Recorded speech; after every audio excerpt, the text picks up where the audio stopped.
Okay, so let's start from the today's topic: leave salary and or leave encashment. So generally employees are allowed to take leave during the period of service. Employee may avail such leave, or in case of such leave is not availed, then the leave may either lapse or accumulated for future, or allowed to be encashed every year, and or at the time termination retirement. Okay, the payment received on account of encashment of unavailed leave would form part of salary. Okay, however, section 10 clause 10(10)(a) provides exemption in respect of amount received by way of encashment of unutilized earned leave by an employee at the time of retirement, whether on superannuation or otherwise. चलो, तुम इससे पहले क्या समझते हो इसका leave salary से, फिर मैं बताता हूँ। एम्प्लॉयज जो है ड्यूरिंग एम्प्लॉयमेंट जो है, अगर वो लीव्स नहीं लेते हैं तो लास्ट में उनकी जितनी भी लीव्स कलेक्ट हो जाती तो उनको उनके बिहाफ पे जो है वो पैसे दिए जाते हैं, मतलब मॉनेटरी वैल्यू दी जाती है। करेक्ट, बिल्कुल यही है कि मतलब या तो टर्मिनेशन पे उनको मिल सकता है या रिटायरमेंट पे, मतलब what ever condition applied by the employer, मतलब जो भी उनके बीच एग्रीमेंट हुआ उस बेसिस पे। तो मतलब वो यही तुम जैसे आगे सीए फाइनल में पढ़ोगे, जैसे इंडियस 102 और Ind AS 19 employ benefits share based payment apply होता है यहाँ पे, मतलब उनकी कैसे हम अकाउंटिंग करते हैं अकाउंटिंग पॉइंट ऑफ व्यू से। लेकिन अब टैक्स में तो यही होता है कि जैसे अगर हम जितनी हमारे पास एक्यूमुलेटेड बैलेंस लीव एक्यूमुलेट होती रहती है ना, तो उसके उसके बिहाफ पे हम उसके अगेंस्ट हम ना कैश विद मतलब कैश या मोनेटरी अमाउंट विड्रॉ करवा सकते हैं। मतलब उससे या तो हम उसको स्टोर करके आगे फर्दर ईयर्स में बेनिफिट अवेल कर सकते हैं, मतलब उन लीव से यूटिलाइज कर सकते हैं उन लीव्स को, या फिर उससे हम मोनेटरी अमाउंट निकलवा सकते हैं। और उसमें भी क्या सेक्शन 10(10)(a) ये क्या एग्जम्पशन प्रोवाइड करता है उस लीव सैलरी में से भी अगर हम विड्रॉ करवाते हैं। सबसे पहले क्या ये देखो, गवर्नमेंट एम्प्लॉयज को सबसे पहले क्या फुल एग्जम्पशन मिलती है हमेशा, मोस्टली हर केसेस में। तो फिर गवर्नमेंट अपने एम्प्लॉयज का मतलब थोड़ा वो ज्यादा वो करती है ना ट्रीट, मतलब वो और नॉन गवर्नमेंट के केस में leave salary received at the time of retirement is exempt from tax to the extent of least of the following. एक सेकंड रुकना।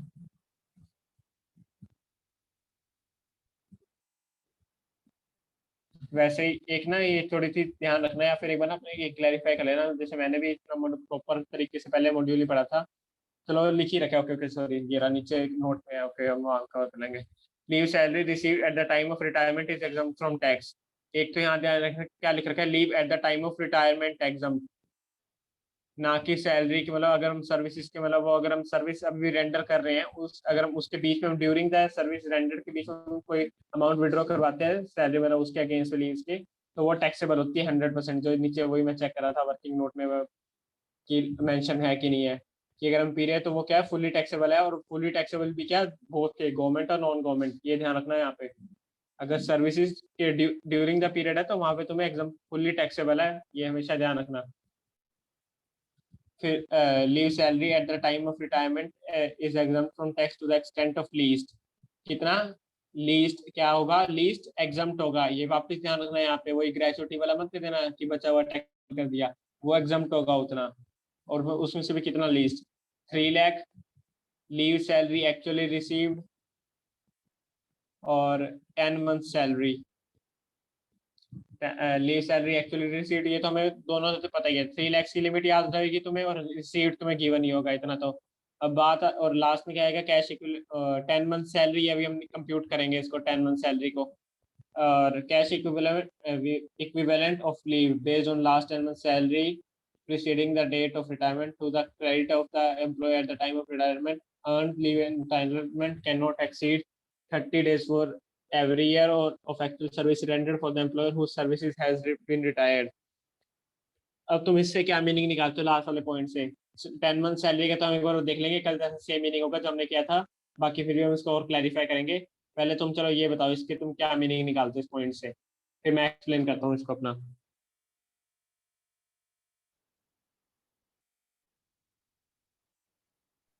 हेलो, इस लिखा है कि हाँ लीव्स जो है वो हमें जितनी लीव्स मिलेंगी उसको एवरेज सैलरी लेके, और हमें जितनी भी सैलरीज मिलती है 30 डेज की मिलती है as per income tax act के। क्या क्या इनकम टैक्स एक्ट में मतलब ये है कि 30 डेज की सैलरी मिलती है तुम्हें? हाँ ईयर वाइज में। कौन से उसमें लिख रखा है कि एक साल में 30 डेज की लेते हैं। हाँ नहीं, वो बात मैं समझ गया, लेकिन अंशिका तुमने कहा था ना कि क्या इनकम टैक्स में 30 डेज की वो लिख रखी है, वो क्या लिख रखी है इनकम टैक्स में? क्या चीज बोलू? 30 डेज की सैलरी मिलती है मतलब? मत सैलरी नहीं मिलती है, हमें लीव मिलती है इन ईयर में, एक ईयर में 30 डेज मिलती है हाँ, लीव। ऐसे बोलो कि इनकम टैक्स में 30 डेज की लीव अलाउ है, मतलब उसके अगेंस्ट में। ऐसे मत बोलो 30 डेज की मिलती है, वो मतलब इंटरप्रिटेशन थोड़ी मतलब गलत अलाउ होगी। है। हाँ हाँ ठीक ठीक। हाँ, वो ये है कि हाँ, अगर मान लो उसमें क्या लिख रखा है कि लास्ट 10 मंथ्स के ना वापस एवरेज सैलरी निकालेंगे, और देखो क्या लिख रखा है, based on last 10 months average salary immediately preceding the date of retirement. वापस जो हम ये वाला कल कर रहे थे ना, वो यहाँ पे था वही वाला, कि मान लो जैसे वो 21 मार्च 21 को रिटायर हुआ है, तो हम इसको 28 फेब से उसके लास्ट 10 मंथ्स देखेंगे, वही लिख रखा है यहाँ पे, preceding the date of retirement. रुको रुको, preceding the date of retirement, अच्छा नहीं, सॉरी सॉरी, जैसे अगर मान लो 21 मार्च को वो रिटायर हुआ है ना, तो यहाँ पे तो जस्ट हम यही से स्टार्ट कर देंगे इसका। जैसे ग्रेचुइटी में भी यही था ना, कि जैसे जिस दिन जैसे 21 मार्च को रिटायर हुआ है, तो जस्ट उसी से हम पिछले 10 मंथ्स चेक कर देंगे यहीं से। और ग्रेचुइटी में इसमें ग्रेट्युटी में एक महीने छोड़ देते हैं, इस छोड़ ईयर में देना था शायद। मंथ में रिटायरमेंट होती है। क्या? नॉट कवर्ड में था ना कि हमें प्रीसीडिंग लेना होता है, तो उस मंथ को छोड़ देते हैं जिस मंथ में उसकी रिटायरमेंट होती है। हाँ चलो ठीक है, ओके सॉरी। कोई बात हाँ नहीं। हाँ इसमें बड़ी कंफ्यूजन है। इसको ना आज ही तभी कहते करवाया हैं ना तुम, सर ने। हाँ इसको ना अच्छा, वैसे मैंने अभी तभी देखा नहीं कहते हैं, था। हाँ वैसे तभी कहते हैं कि अगर जितना तुम अगर सैलरी जो चैप्टर होता है ना, इसमें ये कंफ्यूजन होती है, लिमिट्स में बस कंफ्यूज होता है, मुश्किल चैप्टर नहीं होता, बस हम ना इसको हम रिवाइज नहीं करते ना, तब हमारे लिए बस वो लिमिट्स याद करना होती है। अगर तुम इसको डेली बेस पे एक बार देख के रहोगे ना, बस एक बार रिव्यू लेते रहो इन चीजों का ही, बस मतलब इन्हीं पोर्शन का लो परक्विजिट्स ना, तो परक्विजिट्स हुए इजिली रिमेंबर हो जाएंगे, लेकिन ये जो लास्ट के 3-4 होते हैं ना, gratuity, leave encashment, leave salary, यहाँ पे तुम्हें कंफ्यूजन होती है बस। बाकी में सैलरी चैप्टर में और कहीं इतना कुछ भी डिफिकल्ट कुछ इतना हो नहीं है। एचआरए भी तुम कह रहे हो ना, एचआरए भी बहुत इजी होता है कंप्यूट करना। ये वो लास्ट के ठीक जो 3-4 रहते हैं ना, ये सैलरी में सबसे बस यही मतलब यही को वो है बस मुश्किल, मतलब मुश्किल तो नहीं, मतलब जहाँ तुम्हें बस एक बार रिव्यू लेना होगा बहुत बारी बारी, मतलब मल्टीपल टाइम्स इन चीजों का, बस इन चीजों का लोगे ना एग्जाम्पल के साथ लेना।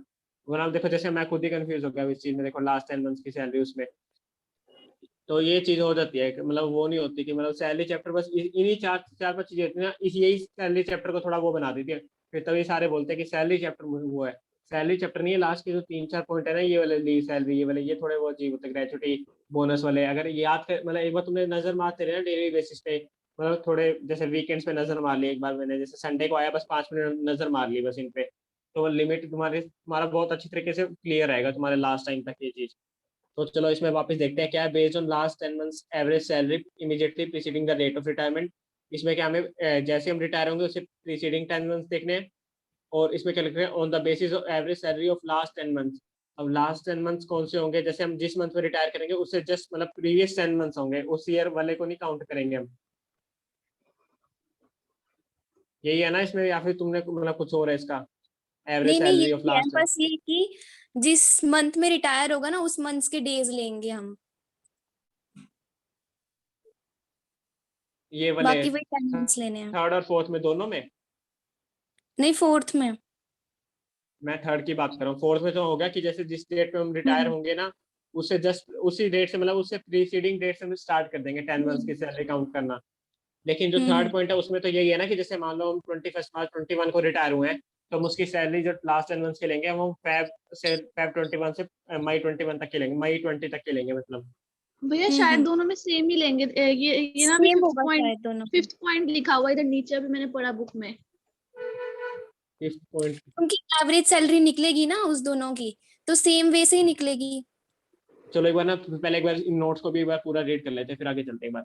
When leave salary is received from 2 or more employees in same previous year, the aggregate amount of leave salary cannot exceed 3 lakh। वही जैसे ग्रेचुटी में था कि 20 lakhs अगर सेम एम्प्लॉय से हमें रिसीव हो, मतलब सेम एम्प्लॉयर पहले ही हमें वो एग्जाम लिमिट को हम वो कम कर चुके हैं, मतलब पहले जैसे 3 lakhs की हम पहले हमें ग्रेचुटी रिसीव होगी थी, मान लो उस केस में जो ग्रेचुटी वाले में था, तो वो लिमिट रिड्यूस होकर 17 लाख आ जाती है। तो ऐसे सेम वही अगर 3 लाख मतलब ये लीव एनकेशमेंट वाले में भी जो 3 लाख की लिमिट है वो भी रिड्यूस हो जाती है, अगर तुमने हमने मतलब पहले कर ली या फिर करंट ईयर में कर ली। वही अगर इसमें लिख रखा है थर्ड पॉइंट में ये आ गया कि अर्लियर प्रीवियस ईयर में करी है, इसमें हमने क्या सेम प्रीवियस ईयर में करी है। तो सेम प्रीवियस ईयर का मतलब क्या है, हम सारी अमाउंट को एग्रीगेट लेंगे। जो लिमिट एग्जाम्पशन की लिमिट है, मतलब अलग अलग एग्जाम्पशन की वो नहीं मिलेगी हमें दोनों केस में।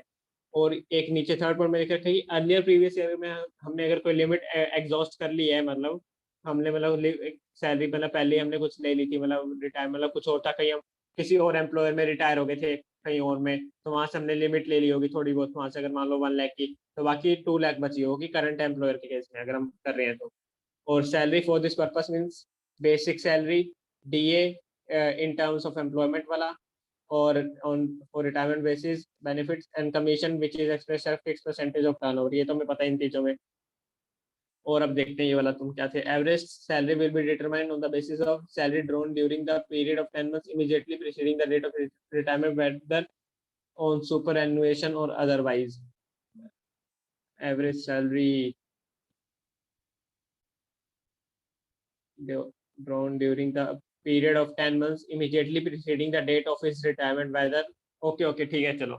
इसमें मतलब इसमें यही है कि अच्छा ठीक है, ग्रेचुटी में हमने बताओ, ग्रेचुटी में यही था ना कि जिस मंथ में हम कर रहे हैं उसको छोड़ना होता है हमें, मतलब उसको पूरा ही मतलब जैसे हाँ उसके पूरा डेज को छोड़। हमने काउंट नहीं करना होता है।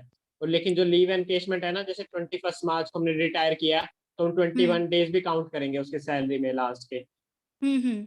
ये फर्क है यहाँ पे। ओके। चलो ये वाला टॉपिक, अब इसका क्वेश्चन चलो साथ साथ कर देते हैं किसका क्वेश्चन। हम्म थोड़ा बहुत कॉपी कॉपी करता हूँ, फिर मैं अपनी फिगर्स वहाँ पे बनाएंगे इसको। ये इतना ही लिख लो एक बार। अरे control C.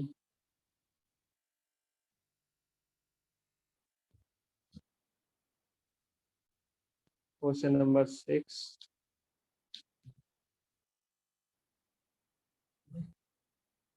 leave salary of other details, basic salary, DA हो गया, और ले लेते हैं बस हम लीव अवेज।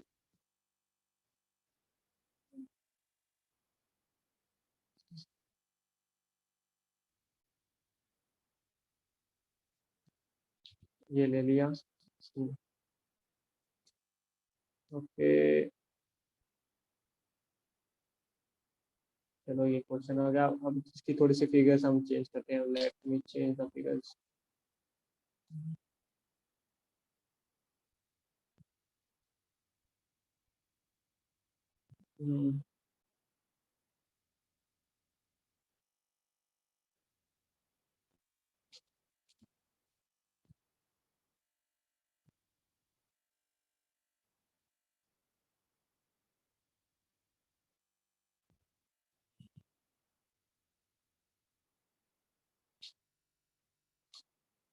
कॉम्प्लिकेट तो करें तभी मजे आएंगे। चलो इस क्वेश्चन को करते हैं अपन सॉल्व। आप चलो नोटबुक वगैरह उसमें सॉल्व करना, इसको लिख के करना, मतलब माइंड में मत कर लेना। मैं भी थोड़ा नोटबुक को ले लेता हूँ। और सारे पॉइंट्स है ना हमेशा वैसे ही करना, जो लीव सैलरी में 4 पॉइंट्स है ना, हमेशा 4 पॉइंट्स लिखना सबसे पहले, और फिर उसके बाद कंप्यूटेशन करना। मतलब ये नहीं है कि तुमने पहले कुछ वो खाली 2 अमाउंट चेक कर ली, चारों वो स्टेप लिखना अपने, मतलब चारों पॉइंट्स अपने, उसके बाद कंप्यूटर वो आगे देखना।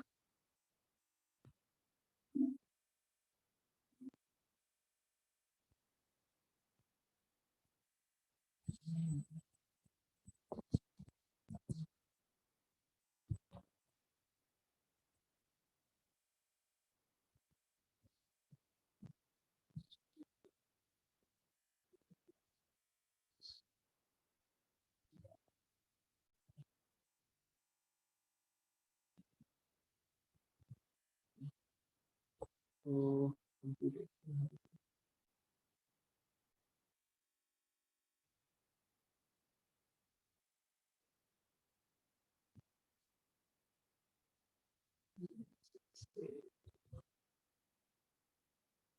रिकॉर्डिंग को पॉज कर देता हूँ। resume recording। हाँ चलो तुम बताओ पहले तुमने कैसे किया, फिर मैं आगे अपना बताता हूँ मेरा आंसर क्या है। मेरा आंसर चलो पहले तुम बताओ तुमने कैसे किया। मैं बताऊं? हाँ चलो तुम बताओ पहले। सैलरी बताऊं कैसे निकाली, एवरेज सैलरी? वही मैंने। स्टार्टिंग सारे स्टेप्स बताओ अपने। फर्स्ट स्टेप में 3 लाख, अच्छा, सेकंड में 4.5 लाख लिख दी। फिर उसके बाद थर्ड स्टेप में हाँ 10 बताओ इंटू चलो एवरेज सैलरी। सैलरी। एवरेज बताओ सैलरी एवरेज सैलरी कितनी आई तुम्हारी।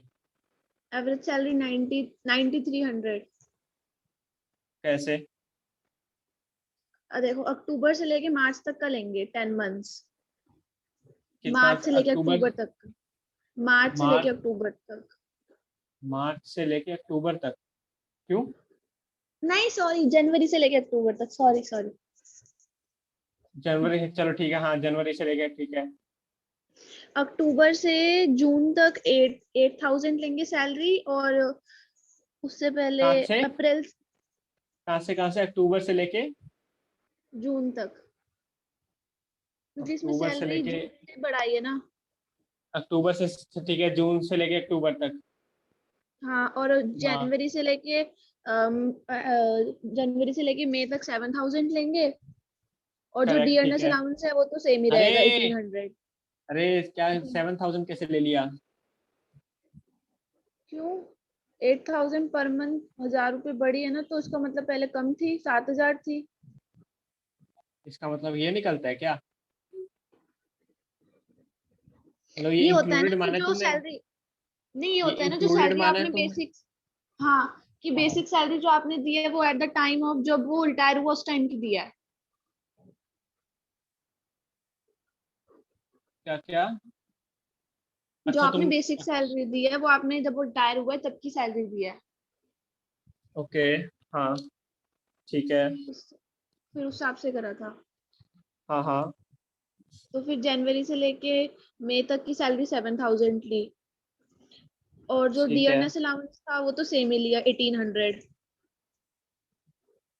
1,800 ठीक है। तो उन सबको ऐड कर दिया और 10 से डिवाइड कर दिया, 9,300 आ गया। ठीक है। 9,300 तुम्हारा क्या है। 9,300 आया है। डिवाइड बाय 10 मतलब करके ठीक है। 93। तुमने हाँ, स्टेप डिवाइड 3 बाय में अमाउंट क्या लिखी, तुम्हारी स्टेप 3 में अमाउंट क्या है मेरे को एक बार ये बताना सबसे पहले। 93,000, 93,000। हाँ करेक्ट। वो 10 93,000 आनी थी। 10 कर दिया ना मल्टीप्लाई। करेक्ट। यहाँ ध्यान रखना कि वहाँ एवरेज सैलरी ऑफ 10 मंथ्स लेनी है हमें यहाँ पे, लेकिन तुम्हें ये चीज करके दिखानी है स्टेप 3 में। पहले डिवाइड बाय 10 करना है, इंटू 10 मल्टीप्लाई करना है। ये डायरेक्ट अमाउंट में दिखाना, क्योंकि वहाँ average 10 month salary of last 10, मतलब ऐसे लिख रखा है 10 month salary of average based on average salary of last 10 months. मतलब हमें ऐसे लेना है 10 मंथ सैलरी तो लेनी है, और वो भी किसकी लेनी है, average last 10 month salary. Average लेना है, एवरेज को 10 से मल्टीप्लाई करना है उन्हें। ये ध्यान से करना स्टेप 3 में। हाँ चलो सही जा रही है। स्टेप 4 का बताओ तुम्हारा। स्टेप 4 में उसकी हम देखेंगे उसने टोटल लीव कितनी लिया है। तो हाँ 18 ईयर्स, इसमें कंफ्यूज थी कि इसमें हमें वो लेना है कि फ्रैक्शन को इग्नोर करते हैं, लेते हैं। तो हाँ इग्नोर तुमने करते क्या हैं, किया। करेक्ट इग्नोर ठीक किया। है। तो करेक्ट 18 ईयर्स को मल्टीप्लाई करेंगे 30 से, तो 540 डेज आ गए, और उसमें से करेक्ट उसने 480 डेज की तो अवेल कर ली, तो 60 डेज बच गए। ठीक है। करेक्ट तो उसमें फोर्थ में होता है 60/30 इंटू 9,300। करेक्ट। 18,600 आ गया, वो एग्जाम था तो उसको माइनस कर दिया 4,50,000 में से। अंशिका तुमने क्या किया था। भैया ये जो सैलरी थी 8,000 वो पहले से बढ़ी हुई थी क्या? हाँ, यही हाँ कंफ्यूजन थी ना भैया को। मेरे को भी ये सही बता रहा हूँ, मेरे को भी यही थी। मेरा आंसर लेकिन अगर वो गड़बड़ी की होती ना जो मैंने की है, तो उससे तुम्हारा आंसर बताऊं, तुम्हारा 4,29,000 आता। तुम्हारा 3,47,000 आया ना, इतना कम ना जाता, क्योंकि उससे बस मेरी 1,000 की जो डिफरेंस था ना वो ही रिड्यूस हो रहा था बस खाली। लेकिन लेकिन भैया वो जो लास्ट का पॉइंट है कि क्रेडिट लीव, वो फिर क्रेडिट लीव तो उतनी आनी थी ना कि तुमने 480 जो अच्छा मैं अवेल समझ की गया। है। तुम लास्ट में कंफ्यूज हो रही हो। तुमने लास्ट स्टेप कैसे किया। तुम्हारी सैलरी कितनी आई थी, चलो मेरे को पहले ये बताओ। भैया सैलरी मैंने सोचा कि वो तुम्हारी बढ़ानी है फाइनल हमें, सैलरी तो कितनी ली। मैंने वहीं से गलत किया। चलो तुमने बढ़ानी ली है। हाँ बढ़ा के किया मैंने। तुमने बढ़ा के की है? अच्छा, बुक में कम वाला कर रखा है, हाँ अभी मैंने जस्ट अभी देखा बुक का भी। और मेरे को कम तो वाला कर रखा है मैंने तो मतलब? बाद में, मतलब कि 8,000 जो है वो at the time of retirement ही मान रखा है। ऑलरेडी इंक्रीज्ड है। हाँ करेक्ट, यही मानते हैं। मेरे को याद आ गया था, मैं तभी तुमने बोला था मेरे को तभी क्लिक याद वापस आ गया था कि जो अगर सैलरी गिवन होती है ना, वो हमें रिटायरमेंट के वक्त की जो हमें लास्ट मूवमेंट पे मिल रही होती है ना, वो हमें गिवन होती है। क्योंकि क्वेश्चन में क्या लिखा है, 1000 वॉज इंक्रीज, मतलब 1000 वो पहले इंक्रीज हुई थी, अभी नहीं इंक्रीज हुई, पहले हुई थी। ये यहाँ से मतलब मेरे को भी क्लिक नहीं हुआ था। मेरे को भी देखो, मैंने खुद ने कहा था कि मेरे को लास्ट के 3-4 पार्ट्स है ना, मतलब इनमें मेरे को बहुत होती थी। अब मेरे भी देखो बहुत क्लियर हो रहे हैं। तो लास्ट के जो क्वेश्चन में क्या लिख रखा है, 1000 was increase with effect from, मतलब पहले की बता रखी है हमें, पहले कब हमारी इंक्रीज हुई थी। तो अब मतलब क्वेश्चन में क्या बताना चाह रहे हैं, ये हमें करंट की सैलरी है तुम्हारी, अभी की। हम्म। ठीक है। ठीक है ठीक है। हाँ तो भैया फिर तो हम फिर भी कब लेते फिर हैं, भी हाँ, उसमें क्या नहीं वर्ड्स चलो रुको, मेंशन होते हैं? चलो तुमने तुम्हारा इतना आंसर कैसे डिफरेंस हो गया?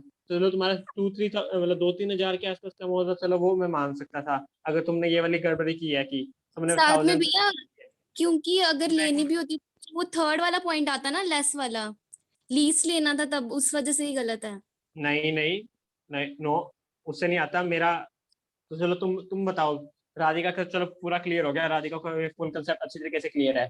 अब तुम बताओ तुमने कैसे की, तुम्हारा एवरेज सैलरी तुम्हारी कितनी आई थी, मैं मेरे को ये बताओ स्टेप 3 के अंदर टेन तुम थाउजेंड मतलब थ्री क्या अमाउंट हंड्रेड लिखती? करेक्ट, टेन चलो तुम्हारा ये थाउजेंड थ्री अमाउंट ठीक हंड्रेड है। तुम्हारा स्टेप 4 गलत है, तुम्हारा स्टेप 4 बताओ तुमने क्या किया है। हाँ भैया मेरे को स्टेप गलत किया, हाँ फोर्थ बताओ, वाला भी। बताओ तुमने थर्ड कैसे किया स्टेप 4? किया क्योंकि फ्रैक्शन इग्नोर करते हैं, मतलब मंथ्स नहीं लेते क्या हम। किया? हाँ तुमने क्या किया, 30? इंटू 18। करेक्ट, 540। और उसने जो है वो 480 लीव्स अवेल कर ली हैं। हाँ वो तो फुली टैक्सेबल होंगी ड्यूरिंग सर्विस वाली तो। तो 60 बची। हाँ मैंने 60 क्या गलत डेज, किया, ये 480 ले लिया। 60 डेज है या मंथ्स है?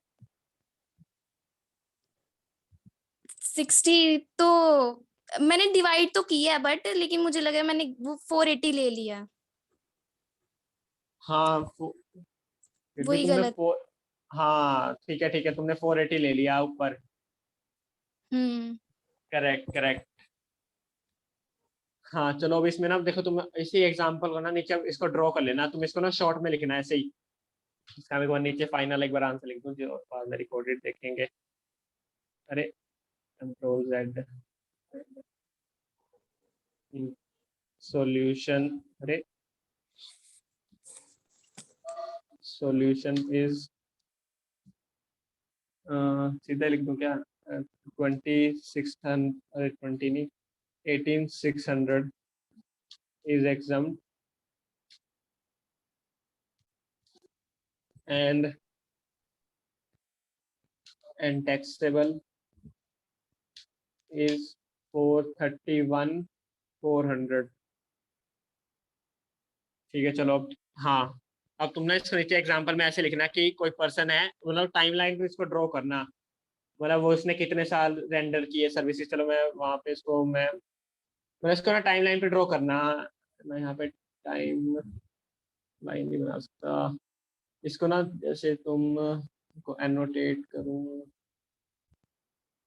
बहुत टाइम लग जाएगा उसमें। हाँ चलो इसको ना तुम ऐसे टाइम, मैं उसको उस पर आ जाता हूँ अपने एनओपीस पे, कम से कम थोड़ा बहुत तो कर ही पाऊंगा। जैसे तुम ये बनाना, ड्रॉ करना टाइमलाइन। अब वो रिटायर हुआ था इस नवंबर मंथ में, तो हमने सैलरी कहाँ से कहाँ तक की लेनी है, एक तो वो लिख लेना तुम्हारी जैसे लिखी थी, और जो उसने क्या कहते हैं कितनी सर्विसेज रेंडर की थी, एक वो ऐसे पीरियड बना लेना 18 मंथ्स का, जो मतलब पीरियड रेंडर किया है।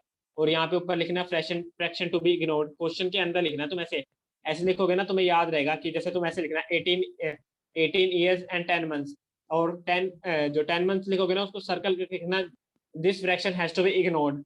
यहाँ पे एक स्टार मार्क कर लेना छोटा सा। अब तुमने एक पॉइंट ये कर लिया, और तुम्हें जो इसके इसके नीचे ना ऐसे ही एरो डालना कि इसके नीचे तुमने कैसे कैलकुलेशन करनी है इसकी। 18 इंटू ऐसे करना, 18 इंटू 30 माइनस 480, मतलब अवेल जितनी हमने कर ली और जितनी हमें मिलनी चाहिए थी माइनस जितने हमने अवेल कर ली, ऐसे इसको लिखना है यहाँ पे। छोटा सा एक बार हिंट लिखना, और यहाँ पे सैलरी का हिंट लिखना कि मतलब सैलरी हमने कहाँ से कहाँ तक की लेनी है, पीरियड 10 मंथ्स का हमने जैसे कहाँ तक काउंट करना है। चलो ठीक है, किया हो गया। और इसमें तुम क्वेश्चन में मैं देखूं यही गलतियां की थी। और हाँ, क्वेश्चन में ना हमेशा ये वाली चीज जो थी ना, ये वाली 1000 वॉज इंक्रीज, मोस्टली केसेस में ना तुम्हें रिटायरमेंट में यही होता है कि तुम्हें लास्ट वाली जो उसे रिटायरमेंट के वक्त सैलरी मिली होगी ना, वो तुम्हें गिवन होगी क्वेश्चन के अंदर। लेकिन फिर भी ना एक बार मोस्टली तो तुम्हें यही होगी, 99.9% तुम्हें ये गिवन होगी कि रिटायरमेंट का अगर ये वाला क्वेश्चन मतलब इस लीव सैलरी पे आता है तो, कि 1000 वॉज इंक्रीज मतलब पहले हुए थे उसके इंक्रीज। वरना अगर तुम्हें ना ये साइड वाली लाइन से हिंट लेना अपना, तुम 1000 का मतलब क्या लिख रखा है लाइन, 1000 इज इंक्रीज ऐसे लिख रखा है, मतलब हुए हैं, मतलब होंगे, मतलब आगे उसको, और रिटायर वो कब होगा, मतलब तब वो लेना बस खाली 1000 तब इंक्रीज करना उसको। ठीक है, तो तुम ये ध्यान से करके आना उसको। भैया हाँ हाँ। अगर हमें बढ़ाने होते तो क्या वर्ड्स मेंशन होते कि 1000 से इंक्रीज होगा, हाँ हुआ तो मतलब 16 से। ये वाली लाइन ऐसे 1000 is to be increase with effect from 1 4, मतलब फिर आगे डेट लिख रखी होती, मतलब 1000 इज टू बी इंक्रीज मतलब इस डेट से होंगे, या फिर हुए मतलब इज इंक्रीज, मतलब प्रेजेंट में होगा टेंस वो, मतलब पास्ट में नहीं लिख रखा होगा। ठीक मतलब है ये ठीक सेंस, है मतलब ठीक थोड़ा है लॉजिक तुम यहाँ से लगाना इस क्वेश्चन में। ठीक है ठीक। हाँ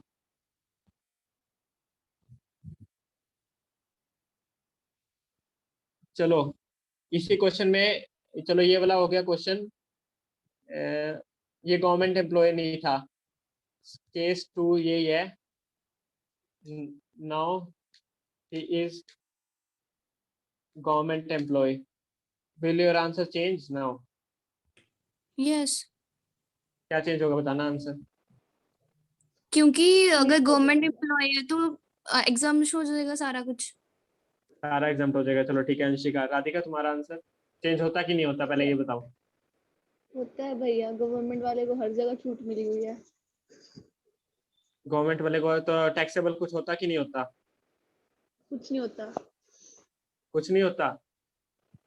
अग... हाँ नहीं होता।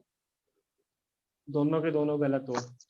मैंने ऊपर जब हम कर रहे थे मैंने एक चीज पढ़वाई थी, रुको। मैं यही एक, बोलने वाली थी कि अगर वो हाँ बोलो बोलो, क्या कह रही हो, बताओ। मतलब कि अगर उसको जो लीव सैलरी अगर उसको एम्प्लॉयमेंट के समय पे वगैरह मिल रही है तो टैक्सेबल होएगा। वो तो सबके लिए होता है। फिर तुमने कैसे बोला, तुमने ये क्यों बोला आंसर चेंज मतलब होगा, और तुम्हारा तुमने टैक्सेबल तुमने नील कैसे बोल दिया फिर? क्योंकि 480 अरे जो क्योंकि इसमें आपके 48, क्वेश्चन तो सेम है ना।